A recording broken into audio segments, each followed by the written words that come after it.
Now we come to definition of a very important term, material derivative.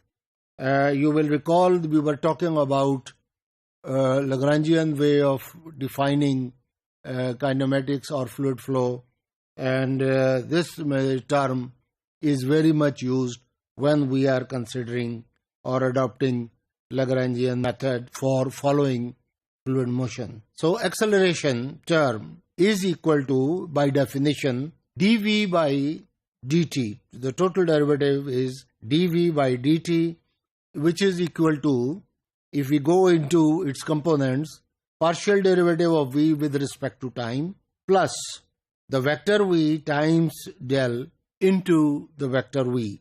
Again, when we expand this, this will turn out to be u into du by dx plus to dv by dy and so on, and other terms that are related to this. So the first term, as we defined earlier, is the acceleration, and it depends upon time, and this is called as local acceleration. The other terms are known as advective terms or sometimes convective terms. So the total derivative operator d by dt in this equation is given a special name. So this term is given a special name, material derivative, and this is denoted normally in literature in the fluid dynamics by capital D by dt. Once we write capital D by capital T, we will interpret it as that this is being referred to the material derivative. And what is material derivative? When we are following each particles of a fluid flow. So each particle, where it is at time t plus dt, time t plus 2 dt, and so on.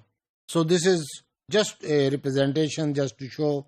Then other names that are given to this also is total derivative, particle derivative, Lagrangian, or even for other method, Eulerian, and substantial derivative as well.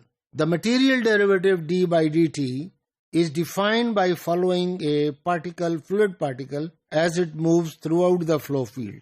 And in this illustration, the fluid particle is accelerating to right as it moves up and in the right direction. So the same thing is kind of being repeated.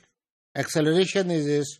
The essence of this point is that if we use the term material derivative, we will be referring to this term, and this is denoted by dv.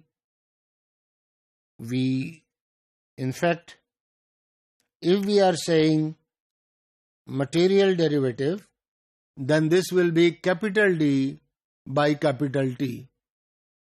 And if we are talking about derivative of a particle or total derivative, then we, for acceleration, for calculating acceleration field, then this will be done by, for d by dt applied on velocity, and this will give us the acceleration vector that depends upon x, y, z, and if it is time dependent, that indeed on time as well. We shall be using this terminology whenever required and from case to case basis, or on the situation of the flow field that is under consideration.